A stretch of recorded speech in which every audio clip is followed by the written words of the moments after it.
La bienvenida a todos los que estéis ahí y de este otro lado pues tengo que darle la bienvenida a Gonzalo Martini-Baldi, que es partner de Emo Insights. Hola, buenos días. Que hoy organizamos esta sesión. Como sabéis, en Emo Insights llevamos desde hace pues más de 10 años incorporando las emociones al mundo de la gestión de las organizaciones, haciéndolas y poniéndolas en el papel de relevancia que tienen dentro de la contabilidad de las empresas. Y tenemos el placer de colaborar en esta sesión, en este evento, con Medallia, y para eso tenemos aquí con nosotros a Roberto Mejías, que es VP y Country Manager de esta compañía que se ha convertido en la referencia como plataforma en experiencia de clientes y empleados.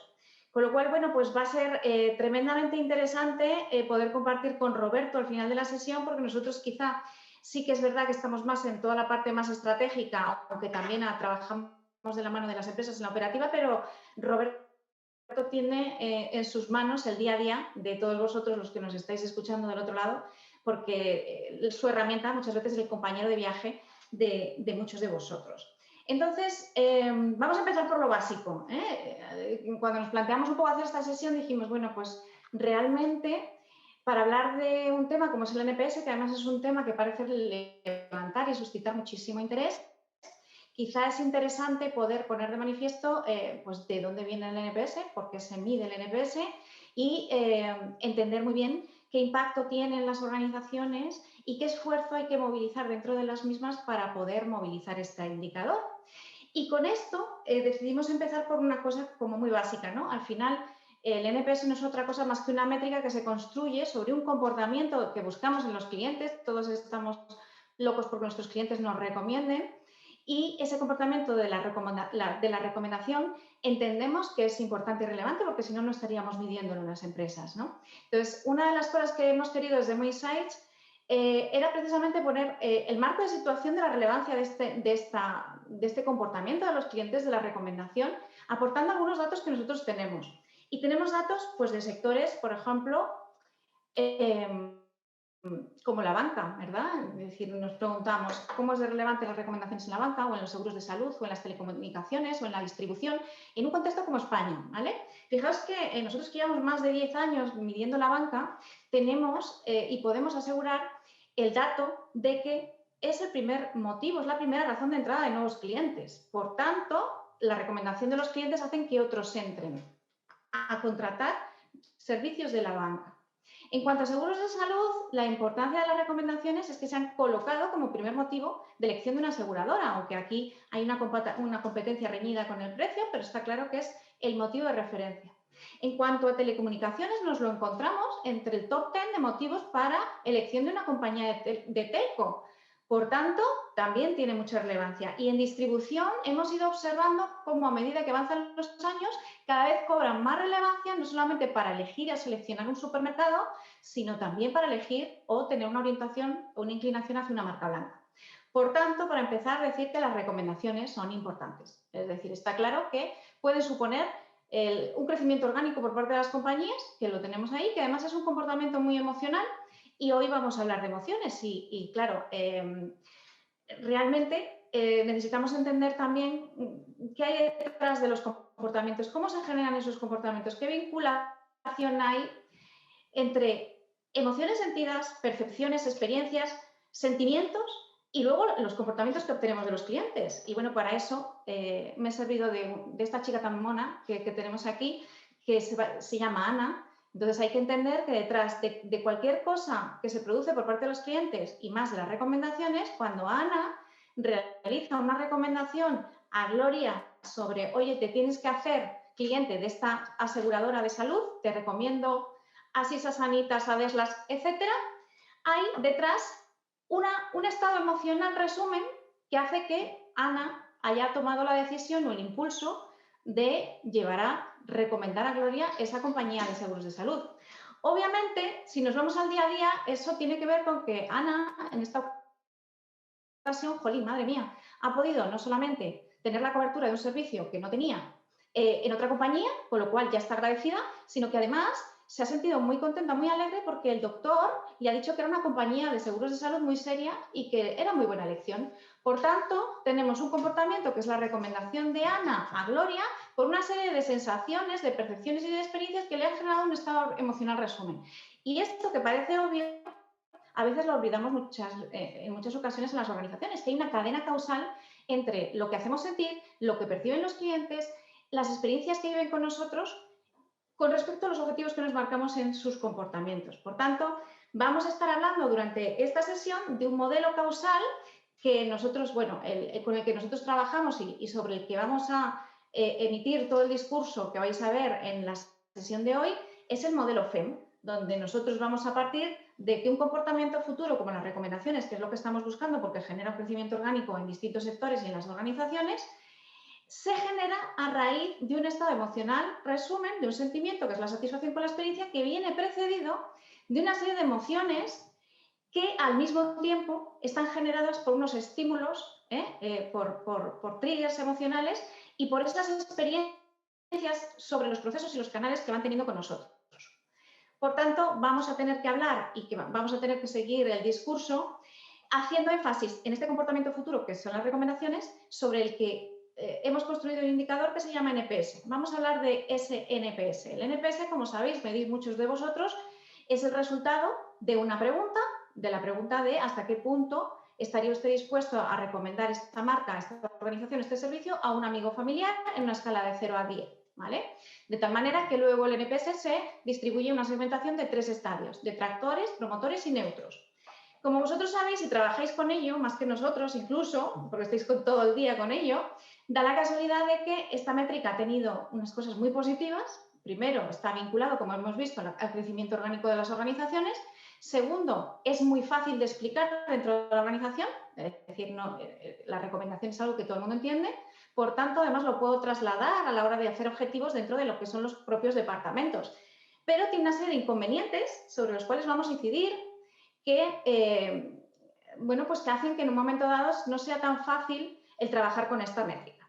Uno de ellos es que esta métrica tiene variabilidad, es decir, varía en el tiempo, porque al ser el resultado de una resta, hay unos tramos como es del 6 al 7 y del 7 al 8, que en cuanto hay variaciones, nosotros podemos estar volviéndonos locos dentro de la organización porque ha variado el NPS y no sabemos por qué. Y el no sabemos por qué es quizás el segundo factor que pensamos que es un inconveniente, porque tiene una cosa muy buena que es sencilla de obtener, pero al mismo tiempo tiene el inconveniente de que no sabemos por qué se producen las cosas cuando se mueve.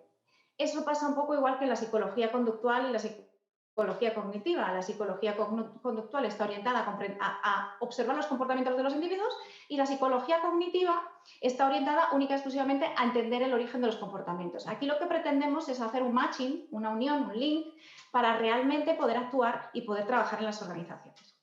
A continuación, voy a mencionar algunos aspectos que ya tienen que ver con las emociones, para poder hilar el discurso que vamos a tener a continuación.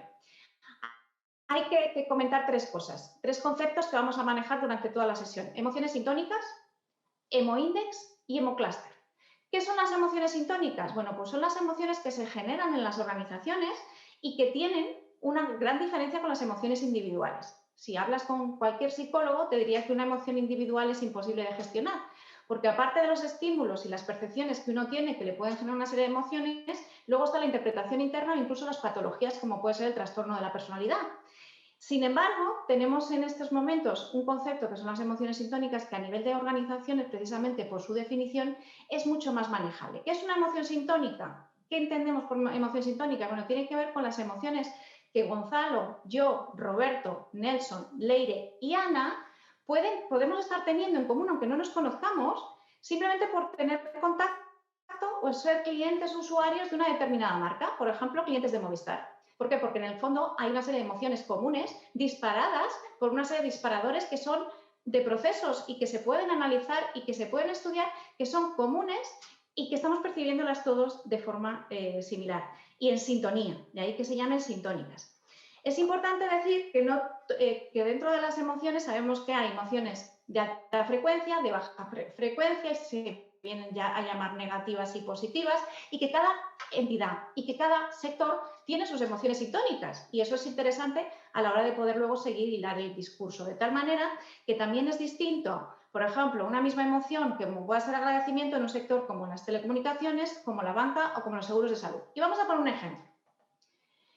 En banca, por ejemplo, hay 3 emociones sintónicas que se llaman alegría, agradecimiento y irritación, que también están presentes en seguros de salud. Y, sin embargo, en banca tienen que ver con recompensa y en seguros de salud tiene más que ver con el refuerzo, con el sentimiento, con la emoción, con la sensación que tengo cuando, oye, me doy cuenta de que he hecho bien en contratar este seguro, porque ahora que lo estoy usando y que me estoy dando cuenta del contraste con lo que tendría con la competencia o con la seguridad social, me refrendo en mi decisión.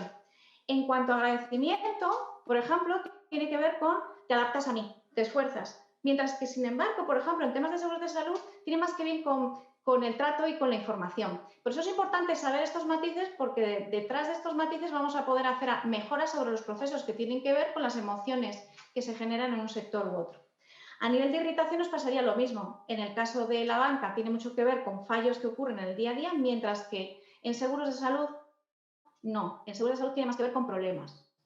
Bien, una vez que hemos introducido el concepto de emociones sintónicas con el que luego vamos a trabajar, tenemos que introducir el concepto de Emoindex. Al igual que actual NPS con un solo indicador, es mucho más fácil para gestionar empresas y para medir sectores trabajar con un solo indicador, que es el Emoindex, que es una balanza emocional que va de -100 a +100 y que recoge tanto las emociones presentes dentro del sector, esas emociones sintónicas que acabamos de ver, como la intensidad con la que lo viven los clientes. De tal manera que en los siguientes capítulos de esta presentación vamos a hablar tanto de NPS como de Emoindex. Y claro, si el NPS hace una segmentación en 3 tramos, el EmoCluster es la segmentación emocional que proponemos, donde nosotros vamos a tener en cuenta las emociones que sienten los clientes y vamos a hacer una segmentación para tener esa información, además de otras informaciones sobre segmentaciones como pueda ser el valor del cliente. De tal manera que va a haber una compañía que sepa que Elena, pues resulta que tiene un alto valor, pues se gasta mucho dinero con ella, pero oye, puede estar en un tramo de oponente, es decir, puede estar en un tramo de vinculación emocional, pues tremendamente complicado. Entonces, habrá que gestionar y habrá que hacer algún tipo de acción con ella. Nosotros hablamos de 7 tramos en el EmoCluster, desde oponentes, burnout, lost soul, standby, followers, believers y fans. Y al final tenemos los oponentes que tienen una alta presencia de emociones negativas con alta intensidad, prácticamente sin emociones positivas, y los fans tienen prácticamente en el otro extremo muchas emociones, alta presencia de emociones positivas y prácticamente inexistencia de emociones negativas. Bueno, pasados y aclarados estos básicos, vamos a entrar en materia. Y aquí es muy interesante poder vincular emociones con recomendaciones, pero teniendo en cuenta y poniendo el foco en cómo se produce esa relación en función de un sector de actividad concreto.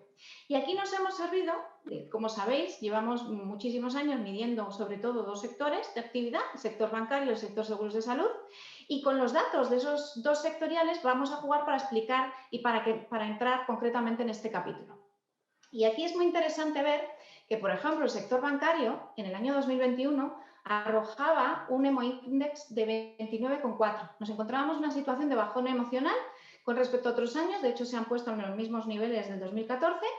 Por tanto, sabiendo que el Emoindex va de -100 a +100, estamos en un sector que tiene, bueno, está en una situación emocional positiva, pero baja.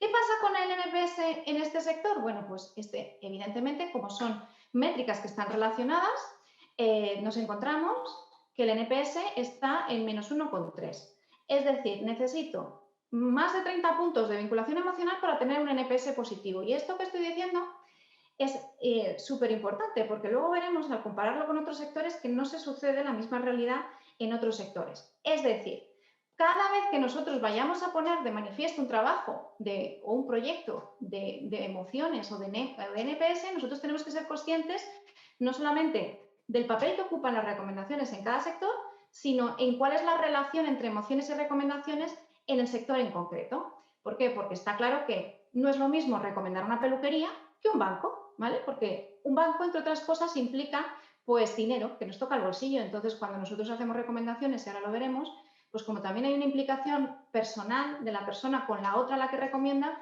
pues depende del tema que tratamos, estamos más orientados a la recomendación o no.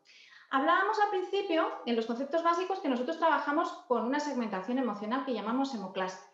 Y el hemoclúster, como decíamos, al final es una segmentación en base de esas emociones sintónicas y categorizamos los clientes pues desde aquellos que no tienen presencia prácticamente de emociones positivas y una alta presencia de emociones negativas, como pueden ser oponentes, y poco a poco vamos subiendo en emociones positivas, bajando en las negativas, hasta ir llegando a tramos como el stand-by, que prácticamente está al mismo nivel positivas que negativas, y poco a poco ir mejorando en emociones positivas hasta llegar a los fans, que siempre tiene una alta presencia, vamos, normalmente por encima de 80 puntos en todas las emociones sintónicas.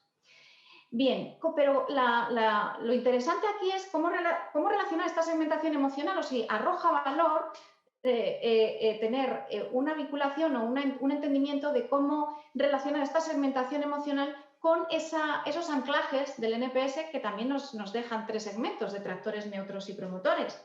Entonces, a este sentido común, ¿vale? Pensar que a medida que yo tengo menor vinculación emocional con una marca, con un servicio, con un banco, pues menos proclive voy a ser a la recomendación, ¿vale? Entonces, pues poniendo un ejemplo tangible, en el último estudio de emociones en banca del 2021 hicimos aproximadamente 3.000 encuestas, de los cuales hubo 55 personas que dieron un 0 a la probabilidad de recomendación y prácticamente todos eran oponentes, un 94,2%. Esto tiene sentido y a medida que vamos avanzando en los tramos que van siendo recogidos por los detractores, pues obviamente esta relación se va disminuyendo, pero aquí lo que es reseñable es que es interesante y es muy importante tener en cuenta que a medida que vamos avanzando nos vamos encontrando con segmentos emocionales positivos. No tienen por qué ser siempre una relación absolutamente directa. Entonces, a partir de aquí, vamos aumentando de 7 a 8, de 9 a 10, hasta el punto donde podemos ver esa relación lineal e incluso podemos observar abajo que en tramos de 4, 5 o 6 hay fans. Y ya no solamente hay fans, sino que están dando una recomendación de 4, 5, 6 que no consideramos que eso sea una alta recomendación, porque entre otras cosas veíamos hace un momento que como hay una implicación personal, no todos los fans recomiendan su marca o su servicio bancario, ¿de acuerdo? Entonces, aquí lo importante también es ver que hay oponentes, por ejemplo, que están dando una recomendación en un 11%, es decir, estamos hablando de 546 personas, por ejemplo, que un 11% son oponentes, ¿vale? Entonces, al final hay un montón de detalles aquí emocionales que luego nos van a ayudar, como vamos a ver en el business case, a poder afinar y a poder hacer acciones directas para mejorar el NPS mañana. Si esto nos lo llevamos a sacar una conclusión, bueno, pues parece que para generar un NPS positivo en banca necesitamos generar estados emocionales positivos en believers y en fans. Es decir, necesitamos generar believers y fans, ¿de acuerdo? De tal forma que, además, teniendo en cuenta que nosotros, por ejemplo, en el estudio de emociones en el sector bancario, también preguntamos por las recomendaciones reales, es decir, no solamente sobre la probabilidad de recomendación, sino también sobre las recomendaciones reales. Esto tiene mucha importancia porque entre los believers y los fans, pues bueno, pues tenemos un 68% de la emisión de las recomendaciones reales. Por tanto, esto tiene coherencia, tiene sentido y hay una relación directa. Si yo lo he entendido bien, es que de todas las recomendaciones que se hicieron el año pasado, el 68% provenían de los believers y de los fans. Efectivamente. O sea, que no solo hay una relación entre emociones y NPS, sino entre emociones y comportamientos reales. ¿De acuerdo? Con lo que seguimos poniendo en manifiesto que esto es, como hemos visto al inicio, es una entrada de clientes importante. Si nos vamos a otro sector distinto, cambiamos de tercio, seguros de salud. Bueno, pues vemos que el sector de los seguros de salud es un sector que está en el mismo año de la medición del bancario. Tenemos una situación de vinculación emocional superior, es decir, tiene mayor contenido emocional positivo para los clientes que el sector bancario. No pasa lo mismo, por ejemplo, con la seguridad social, contra la que muchas veces compite. ¿Y qué pasa a nivel de NPS? Porque, bueno, parece que si hubiera una relación absolutamente lineal, tendríamos que tener un NPS mayor que en bancario, ¿no? Bueno, pues no, lo tenemos bastante por debajo, en menos 8,2. Eso lo que nos viene a decir es que en este sector es todavía más difícil que se generen recomendaciones. En este caso, probabilidad de recomendaciones, pero luego hemos visto que hay una relación directa entre las probabilidades de recomendar y las recomendaciones reales. Por tanto, claro, tenemos que tener en cuenta que este es un sector donde hay mayores barreras de salida, ¿vale? No es lo mismo. Yo puedo recomendar en un momento dado a un cliente que se haga de una determinada compañía de seguros de salud, pero tiene una serie de coberturas que en otro sitio no le cubren. Pero al mismo tiempo también tienes un tema ahí, que no es lo mismo recomendar un sector bancario, una peluquería, que recomendar un tema que es más relacionado con algo tan emocional y tan personal como es la salud. Si esto nos lo llevamos a, oye, ¿qué hay que hacer en el sector de seguros de salud para tener un NPS positivo? Vemos que aquí el esfuerzo emocional que tenemos que hacer es mayor. Es decir, necesitamos generar fans. Si no, no vamos a poder tener NPS en tramos positivos. Y además vemos que todavía aquí es más relevante la figura de los fans, porque llegan a emitir hasta el 60% de las recomendaciones reales. Por concluir este apartado, vemos que hay una relación entre emociones, probabilidad de recomendación y recomendaciones, y que depende del sector y depende de la casuística, y ahora me voy un poco al business case que vamos a ver a continuación, de la organización, tenemos que tenerlo en cuenta a la hora de marcar objetivos, ¿vale? Bien, pues vamos a entrar a la madre del cordero, que es lo que nos interesa. Vamos a ver un caso donde hemos trabajado para poder mejorar el NPS de forma inmediata. Bien, vamos a hablar de un caso que está relacionado con el sector de las telecomunicaciones, concretamente sobre el segmento hogar, y donde nos marcaron un objetivo. Mira, vamos a ver, chicos, necesitamos mejorar el NPS, no solamente porque es un objetivo de compañía, sino que incluso nos afecta a nivel económico a los empleados porque nos vinculan nuestros salarios con los resultados del NPS. Entonces, necesitamos trabajar y necesitamos arremangarnos y empezar. Una de las primeras cuestiones que planteamos fue, bueno, vamos a ver hasta qué punto son importantes en este sector las recomendaciones, ¿vale? Porque el dato que hemos dado al inicio no lo tenían. Y preguntamos por los motivos, les preguntamos a los clientes de esta compañía por los motivos para hacerse cliente de una determinada compañía de telecomunicaciones.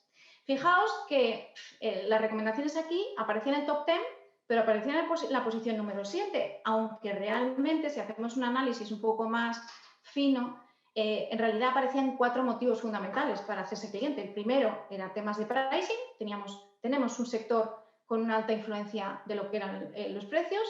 A continuación, un tema de producto, de servicio, y a continuación tenía mucho que ver con la gestión comercial. Y en último lugar tenía que ver con las recomendaciones y la reputación. Bueno, pues ya sabemos que la recomendación, respecto a lo que hemos visto, tiene una situación un poquito diferente. Y a partir de ahí vamos a ver cómo se relaciona el Emo-Index y el NPS. Esa es la siguiente pregunta que nos hicimos. Bueno, ya sabemos que en el sector de banca y en el sector de seguros de salud no es lo mismo generar recomendaciones o generar probabilidad de recomendar en uno u otro sector. Es distinto, equivale a distintas cosas. Pero, ¿y en el sector de las telecomunicaciones? Bueno, para empezar nos encontramos un Emo-Index mucho más bajo. Es decir, estamos hablando de... A ver, aquí... Menos 7. Es que hay una parte de la pantalla que con vosotros no la veo.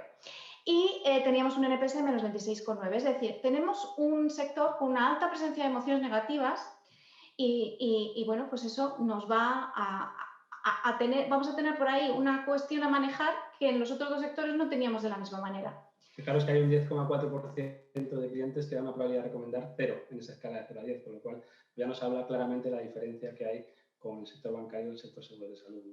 Hasta qué punto los clientes están sintiendo emociones negativas y eso está condicionando también su probabilidad de recomendar, como hemos visto. Lo siguiente era, bueno, poner en relación esa segmentación emocional con los distintos anclajes de la probabilidad de recomendación. Y bueno, aquí también vemos que había una relación lineal, sin embargo vemos cosas bastante distintas, ¿vale? Porque hay una cosa que llama la atención y es que hay un alto porcentaje de clientes que están dando recomendaciones estando en un nivel de vinculación emocional muy bajo. Esto nos hizo también intuir que, bueno, nos encontrábamos ante un sector peculiar, un sector en el que el cliente siente que todas las compañías son iguales y que al final el único motivo para poder en un momento recomendar es temas relacionados con ofertas, con precios. Pero bueno, al final empezabas a descubrir algunos insights que de otra forma, o yéndote única exclusivamente a lo que es el indicador del NPS, no te dejaba descubrir y la metodología emocional sí. Y fijaos también que vamos a tener, además, en la parte de abajo, en la parte de los fans, sí que hay una relación lineal, es decir, van del 5 al 6, al 7, 8, 9 y 10, en función de la vinculación emocional alta. A partir de ahí, lo que hicimos fue, vale, ahora lo que necesito es identificar hacia dónde me voy a dirigir, es decir, dónde tengo que actuar para mejorar el NPS. Bien, mientras que en el sector bancario, en el sector seguros de salud, para tener un NPS positivo, en el primer caso teníamos que actuar sobre los believers y los fans, o teníamos que crear believers y fans, y en el segundo teníamos que crear fans, este sector, bueno, pues la verdad es que nos arrojaba la posibilidad de tener un mayor abanico, un abanico más amplio, como podía ser trabajar tanto sobre los stand-by como sobre los followers, los believers y los fans. Es decir, para generar un NPS positivo en este sector había que generar los 4 tramos positivos de la balanza. Qué importante esto, porque muchas veces en las organizaciones también se fijan objetivos comparándote con otros sectores, ¿no? Y está claro que el esfuerzo que tiene que hacer una compañía según pertenezca a un sector u otro es totalmente distinto. Es decir, hay un coste emocional mucho menor, un trabajo menor que hacer para vincular al cliente en el sector telco que lo que puede ser en el sector seguro de salud. Es decir, si a mí me ponen un objetivo de tener un NPS en positivo en seguro de salud, no me queda otra que generar fans, mientras que en otros sectores como banca o telco, pues me vale con estados emocionales un poquito más intermedios, ¿no? Entonces, también a la hora de gestionar internamente esas expectativas, imaginemos que somos una compañía de seguros de salud, tienes que tener un NPS de 20. Bueno, pues es que es muy difícil, porque solo lo puedo conseguir con una alta presencia de fans en mi cartera, claro. Entonces, este detalle también nos va a orientar por dónde actuar. Obviamente, los que trabajáis con NPS sabéis que, bueno, pues cuando hay movilizaciones entre los extremos, entre 6 y 7 y el 8 y 9, pues hay mayor movilización del NPS. Y aquí teníamos una oportunidad porque se encontraba el 53,5% de los clientes. Es decir, había muchos clientes en esos tramos. Ahora bien, como queremos hacer una optimización del presupuesto, necesitamos afinar todavía más. Y aquí es donde la metodología emocional nos arroja una información muy rica.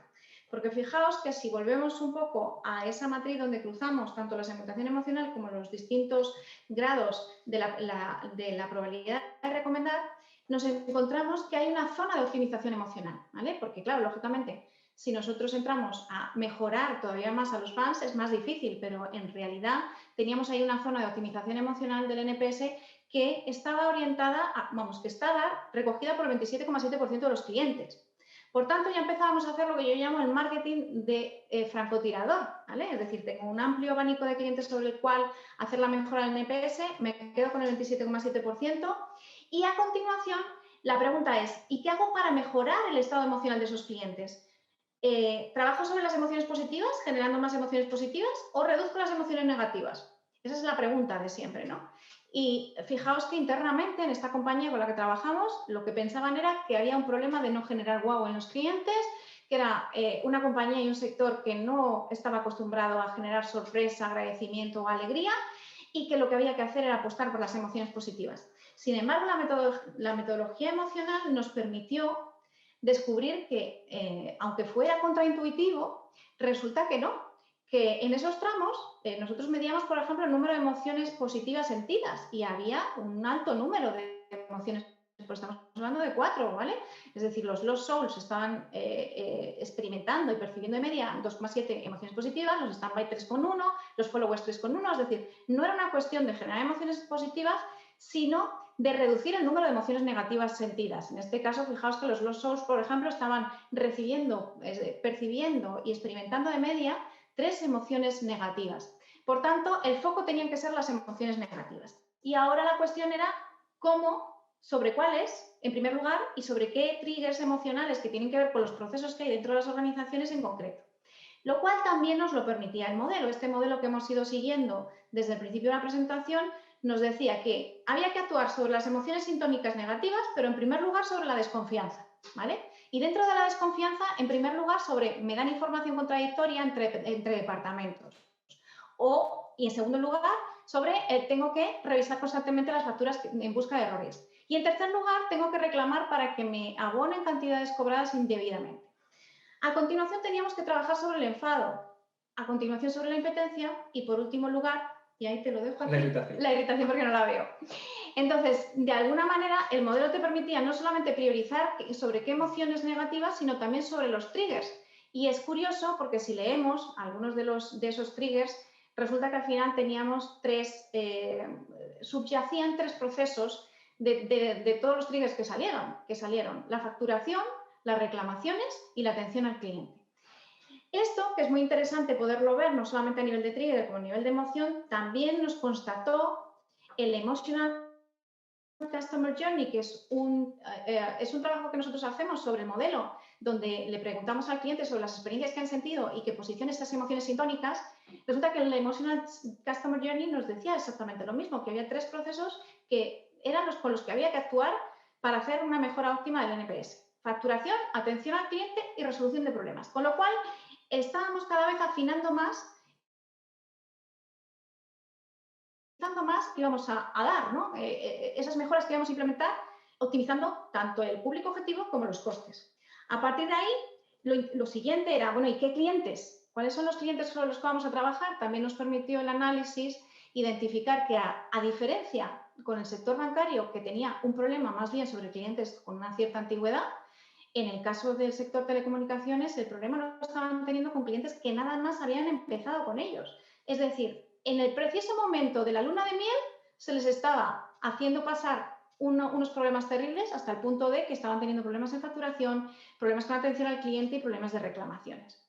Por tanto, y por resumir, al final teníamos un objetivo que era mejorar el NPS de forma inmediata porque le iba en los resultados y en los bonus a cada uno de los departamentos que estaban implicados, optimizar la inversión. Al mismo tiempo, evidentemente, una de las mecánicas que se pusieron fue vamos a optimizar emocionalmente el NPS, vamos a ver qué zona podemos identificar para optimizarlo.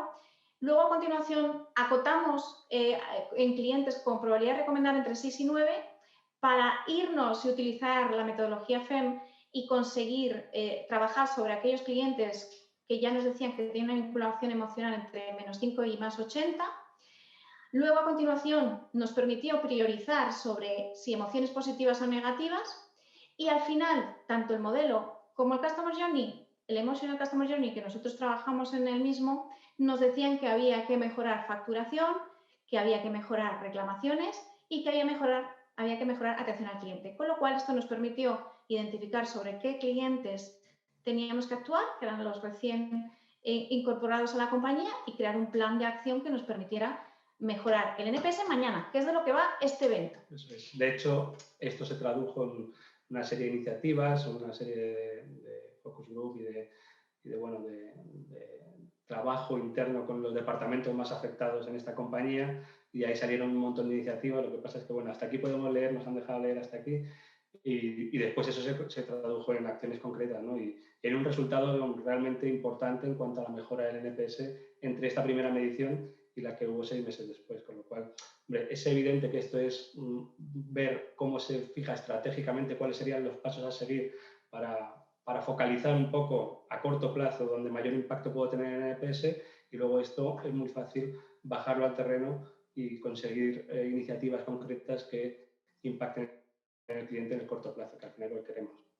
Bueno, evidentemente hemos ido desde lo básico, oye, entendamos por qué hacemos esto dentro de las organizaciones, cuáles son las implicaciones que tiene, cuál es la relación que hay entre emociones y recomendaciones, cómo esto varía en función del sector de actividad y de la organización en sí, como dice Gonzalo, es decir, al final muchas veces establecemos objetivos en las empresas sin tener un marco de situación. A continuación es cómo esto, con la información que tengo, y ahora también abro y aprovecho a abrir el debate con Roberto. Roberto Mejías, que está compartiendo con nosotros evento y que él está en el día a día, ¿vale? Para poder charlar sobre casuísticas y cosas que pueden salir en las organizaciones. Pero realmente al final esto se puede materializar en un plan, como veis, y empezar a trabajar mañana, ¿vale? Entonces, no sé, Roberto, ¿qué te ha parecido? ¿Alguna experiencia, alguna anécdota que quieras recalcar que tenéis vosotros en vuestro día a día? Bueno, primero de todo, muy interesante, porque creo que con números se entiende mucho mejor el impacto que la gestión de las emociones, perdonad por la voz, aunque no soy un barítono ni un soprano, pero perdonad por la voz hoy.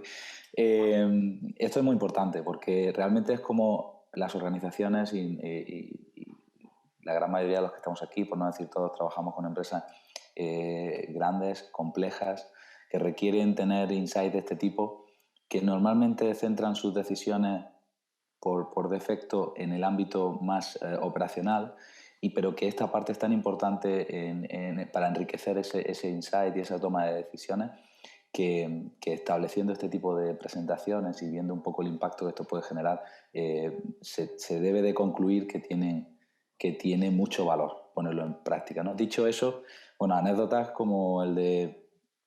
Es tan importante entender que los clientes en banca, en algunos de nuestros clientes estaban diciendo que reducir el volumen de la voz de las sucursales, de la música de fondo, era ideal para tener mejores conversaciones con sus asistentes comerciales, ¿no? Hasta el punto de que el banco eliminó la sintonía, ¿no?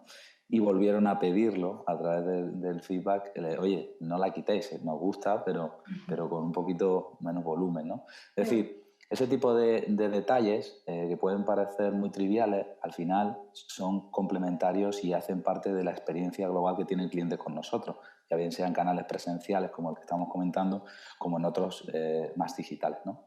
Entonces, sin duda que es muy importante. Habéis hablado de estrategia, o sea, esto es clave. ¿Por qué es clave? Ya lo están haciendo en sus planes estratégicos muchas de las compañías y muchas de las personas que nos acompañan hoy, eso lo están haciendo y lo están llevando a cabo directamente. Esto mueve la aguja de la cuenta de resultados de las compañías. Esto no va de hacer encuestas solamente y de recibir ese feedback por el modelo tradicional que estamos acostumbrados, ¿no? Vía email o vía SMS o incluso en la parte más digital. Ya va también de que, y la pandemia ha acelerado ese cambio, va de intentar no saturar al cliente, pero no por ello dejar de saber quién es el cliente y qué nos pide el cliente.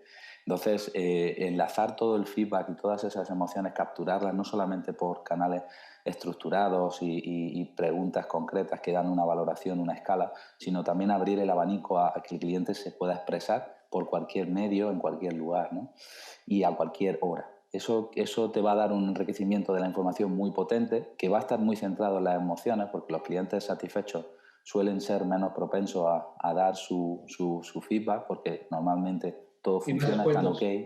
¿Cómo? Con Gonzalo, perdona. Más escuetos también, son mucho más escuetos. Mucho más escuetos. Y siempre y todos sabemos que un cliente satisfecho es más barato de mantener que un cliente insatisfecho. Entonces, el objetivo que habéis dicho antes de trabajar sobre los detractores es muy importante en lo que se denomina los quick wins, ¿no? Mejorar la satisfacción de los promotores para que ellos fidelicen y traigan nuevos clientes. Déjame que diga que puede ser algo un poco más secundario en la puesta en marcha de una iniciativa esta. ¿Por qué? Porque los quick wins son los que mueven este tipo de iniciativas a día de hoy, ¿no? Los mayores, los responsables que toman decisiones, tienen que ver en esto un impacto claro que pague la factura todos los años, ¿no? Entonces, eso sería otro punto. El punto de la captura no sirve de nada si no hay una analítica por detrás, ¿no? Habéis estado hablando de que sacar esos insights para acabar diciendo que hay que actuar sobre el ámbito de la factura u otros procesos es el análisis de esa causa raíz, ¿no? Entonces, las herramientas, plataformas como Medallia, no se diferencian tanto por la captura, que sí, pero sobre todo por la analítica que se le imprime a esos datos que recibimos. Y tiene que estar balanceada entre la captura de las emociones y la captura de la información operativa que tiene la compañía de los clientes. Esto es vital porque va a hablar de otro punto muy importante que habéis definido, cómo categorizamos a nuestros clientes, ¿no? Cómo les damos un valor y una tipología, porque es lo que te va también a ti a filtrar el accionamiento que haces sobre ellos, ¿no? ¿Y quién hace ese accionamiento sobre ellos? No lo hace toda la organización, lo tendrán que hacer aquellas personas que dentro de esos procesos en los que se ve afectado el cliente están recibiendo el input de tener que accionar sobre su área. Pero esto, en un ámbito más macro, te da la posibilidad de que todos los departamentos y todas esas personas que en su día a día trabajan en marketing, en operaciones, en ventas, en producto, en diseño de producto, también muy importante, puedan sentarse en una sala y hablar de esto de una manera muy abierta. Cada uno con sus responsabilidades, pero con un fin común, que es mejorar pues, ese proceso de facturación o de atención en la sucursal, etcétera, etcétera. Entonces, hay como 3 capas o 3 niveles de analítica y de accionamiento que van desde esa captura de manera inteligente, centrándonos en canales tradicionales, pero también en otros canales. Hablamos también de redes sociales, hablamos de la propia llamada sin tener que preguntar. O sea, esta parte de la analítica de la voz es muy interesante. También en la parte del vídeo. O sea, el vídeo es algo que da 6 veces más feedback, enriquece muchísimo más los insights que una encuesta tradicional. Entonces, la parte de la captura, diversificarla es muy importante. Pero luego toda la capa de analítica, ¿no? Analítica que te permita ser proactivo, ¿no? Que te permita cambiar ese NPS del mañana, ¿no? Esa predicción del comportamiento. Y la analítica tiene que estar tanto en plataformas de este tipo y programas de este tipo como ser un compañero de la analítica que tienen las compañías a día de hoy, que es muy potente. O sea, hemos hablado de unos sectores que eso lo tienen muy desarrollado, tienen muy modelizado y no viene a sustituir, pero sí a complementar con la variable de la emoción, con la variable del comportamiento que tiene el cliente, lo que el cliente piensa de ti, no lo que tú sabes de él solamente, ¿vale? Y luego viene la última parte, la parte del accionamiento. O sea, el accionamiento tiene que ser cross-organización, tanto transversal como vertical. Y a cada persona darle la información que requiere para que la personalización de la acción sea muchísimo más potente y por tanto genere resultados de mayor calado para la compañía y al final acabe pagando esa factura que tanto buscan las compañías y diferenciarse. O sea, ahí yo puedo seguir hablando, pero totalmente. Pero... O sea, es una cuestión de capas. Hoy hemos querido mostrar la más estratégica si se quiere, pero evidentemente si esto no es llevado luego a la operativa, pues no sirve de nada. Hombre, es muy bonito tener los insights, pero lo importante es, como bien dices, poder accionar.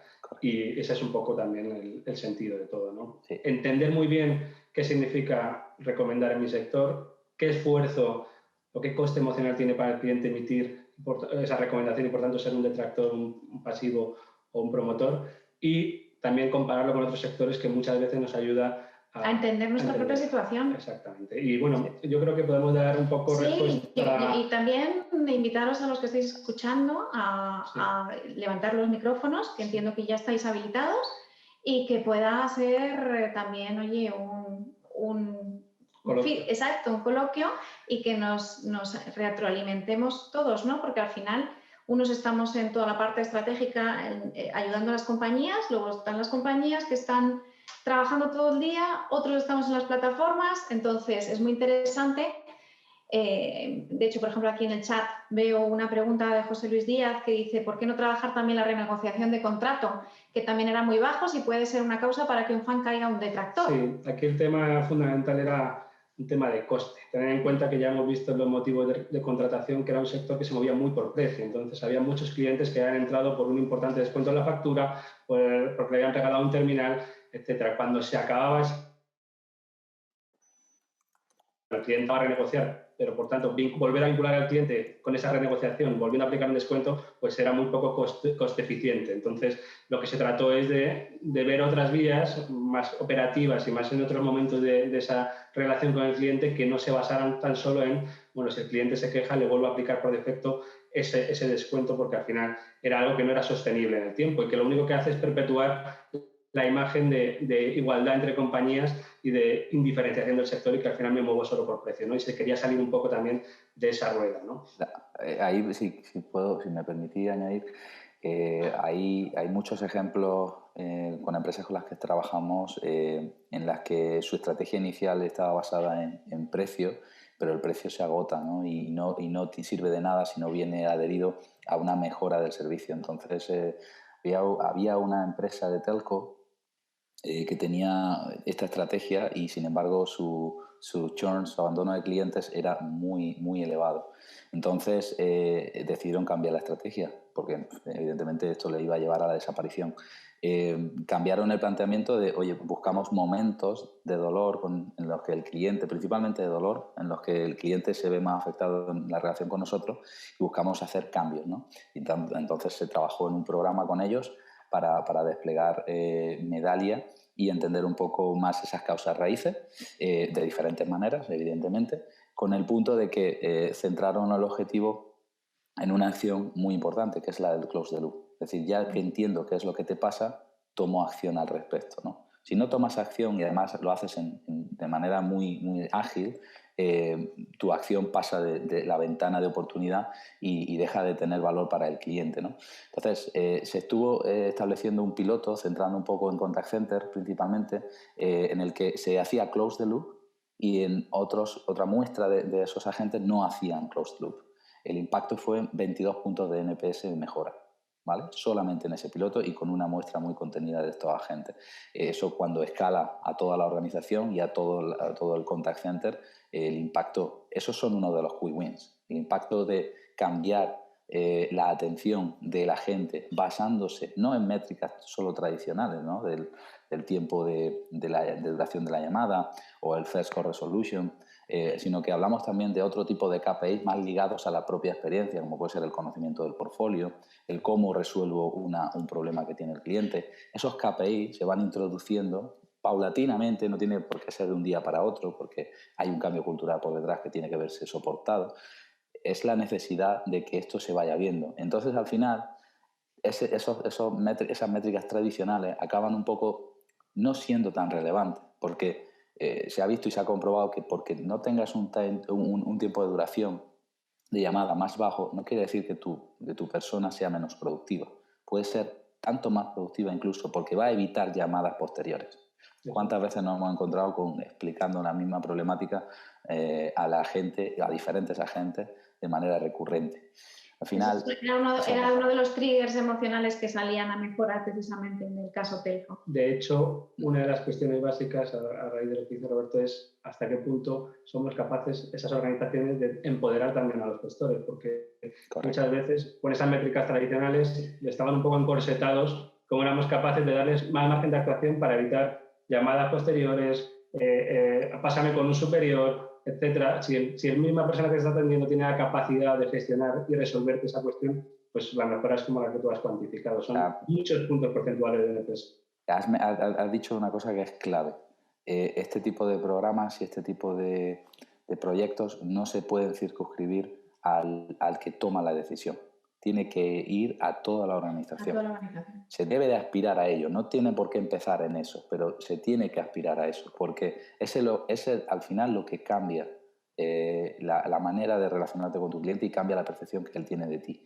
Y sin duda, y afecta a eso es fundamental. Eso es fundamental porque hemos visto muchos casos de pues que se liga la métrica a los objetivos del departamento, pero no se ha explicado la métrica, ni el sentido de la métrica, ni el porqué de la métrica al departamento y al final se convierte solamente en una herramienta de castigo, de premio. Mira, veo que tenemos aquí otras dos preguntas.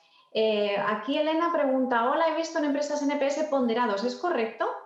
Bueno, normalmente no sé a qué te refieres exactamente con NPS ponderado, normalmente lo que sí que va ponderado es el peso que tiene cada cliente. Es decir, evidentemente, si tú quieres hacer el NPS más representativo de tu organización, pues probablemente de la muestra que hayas entrevistado, pues tendrás que aplicar una serie de pesos a esos clientes para que tu NPS resultante sea pues, más representativo. Por ejemplo, el que hemos visto en el sector bancario es así. Es decir, no tiene el mismo peso en el sector CaixaBank, ahora mismo, que supone más casi el 20% del sector, que lo que puede tener, pues no sé, Triodos Bank o ING o cualquier otro banco de los que analizamos. Entonces, evidentemente, hay que ponderar la muestra, el peso que tiene relativamente el cliente. No sé si te refieres a eso, porque eso de NPS ponderado puede también llevar a otro tipo de prácticas que no son muy recomendables. A mí aquí me viene una pregunta. ¿Qué opinamos sobre que dirijamos a los operadores a que el cliente dé respuestas de valoración 8, 9 o 10? Si es posible, 9 o 10. ¿Verdad? Pues eso es... Entonces, al final es engañarte a ti mismo. Directamente. Sí. Sí. Desafortunadamente es más habitual de lo que nos gustaría, pero ese es el momento en el que la métrica se prostituye, se convierte en el objetivo más que en la herramienta para diagnosticar lo que tenemos que hacer, sino que es la métrica por la métrica y en ese punto ya nos metemos en una rueda de la que es imposible salir.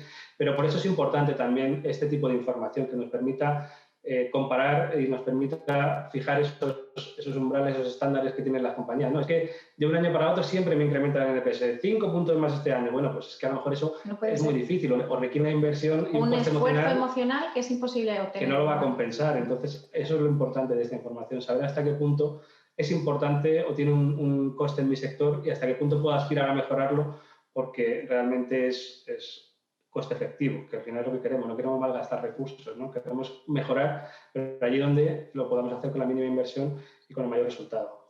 También este veo sentido, por ahí que José María... ¿Perdón? No, quería puntualizar, creo que es interesante en relación a la pregunta de Elena. Puede ser que hable Elena de ponderados cuando no tenemos tenemos un único NPS a nivel organización, pero ese NPS bebe de diferentes NPS, pues hablando de canales, hablando de procesos. Entonces, ese NPS te vas a encontrar diferentes NPS. Y lo que decía muy bien Gonzalo es cómo utilizo esta información de una manera mucho más fina, ¿no? más al detalle, para poder accionar en el ámbito que es clave, ¿no? En el que puedo priorizar, en el que tengo que resolver antes porque tiene un mayor impacto. Y eso sí que se hace en todos los proyectos, por lo menos nosotros sí que lo hacemos y buscamos mucho que eso ocurra porque son programas transaccionales y son los que realmente te permiten hacer cambios en la organización de diferentes niveles, tanto en el ámbito muy táctico como en el ámbito estratégico. Sí que es verdad que se hace muchas veces si tú tienes pequeños NPS posteriores a distintas experiencias y un NPS global, lo que se busca es la relación entre ellos para ver exactamente cuál es ese NPS táctico, digamos, que tiene más impacto en el NPS global y por tanto poder priorizar. No sé si en esa construcción de global se refería a Elena que a lo mejor se pueden ponderar esos que tenemos tácticos, pero podría ser que en algunas ocasiones sí. Y luego nos dice José María Pujol sobre vuestra metodología. ¿Puede aplicarse asistentes ahí virtuales? Totalmente. Como hemos dicho, desde el punto de vista del call center, que lo que se hizo fue, aparte de empoderarlos, pues crear una serie de metodologías y de scripts para los clientes para tratar a los clientes en función de su percepción de cómo estaba el cliente emocionalmente, ¿vale? Aquí ya entramos en la capacidad que tengamos también de entrenar a nuestra personal de atención al cliente en detectar el malestar del cliente, pero por supuesto que se puede aplicar a nivel de inteligencia artificial, tanto en esos scripts preprogramados, si queremos, como a la hora de tener incorporada la información del cliente antes de que entre en contacto con nosotros. Si nosotros ya sabemos que Elena es una cliente oponente de su seguro de salud, pues ya podemos diseñar nuestra herramienta de inteligencia artificial para responder de una forma, en vez de si Gonzalo, yo soy el fan del mismo seguro, pues que me pueda hablar incluso en lenguajes totalmente diferentes, ¿no? Y tiene muchísimas aplicaciones y lo importante es precisamente eso, bajarlo allí donde tenga más importancia en el contacto con el cliente, ¿no? Y la inteligencia artificial, los asistentes virtuales, cada vez lo tienen más en nuestra relación con las empresas. No sé si hay alguna pregunta más por ahí.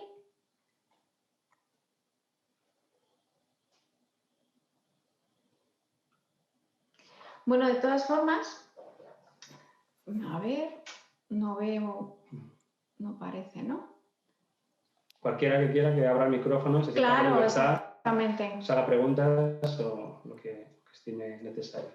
De todas maneras, cualquier duda que tengáis, cualquier cuestión que os surja después de la presentación, tenemos a vuestra disposición tanto por parte de MoInsights con la figura de Nelson Molero, que aquí están los datos de Nelson, y a través de Santiago Arias en Medalia, por favor, poneros en contacto porque canalizamos las preguntas o las cuestiones para que podamos daros respuesta, ¿de acuerdo? Y bueno, creo que más o menos nos hemos ajustado a la hora que teníamos ahí prevista y eso que hemos empezado un poquitín tarde, pero bueno, también es verdad que había que esperar que la gente se terminara de meter en el sistema, así que si no hay ninguna cuestión adicional que vamos a ver, no sé si aquí hay una pregunta más. No, ¿verdad? Bueno, pues sin más dilación, pues damos por concluida la sesión. Espero que os hayamos alumbrado un poquito, esperamos haberos dado un poco de luz sobre este tema y cualquier cosa estaremos encantados de compartir con vosotros y que nos contéis también vuestras impresiones, vuestras experiencias en momentos futuros, ¿vale? Muchísimas gracias por vuestra asistencia y por dedicarnos este ratito, que sabemos que con todo el teletrabajo y tal las agendas parecen Tetris y muchas gracias por lo que habéis estado al otro lado. Así que cualquier cosa ya estamos a vuestra disposición. Lo importante es eso, que ganemos conocimiento todos y que con eso podamos trabajar mejor nuestro día a día. Así que muchas gracias por este lado y gracias, Roberto, también por tu presencia. Gracias, Roberto. Nos vemos en breve. Muchísimas gracias. Gracias a todos por la asistencia. Que tengáis un fascinante miércoles, todos, ¿vale? Hasta luego. Hasta luego, adiós. Chao, chao, chao.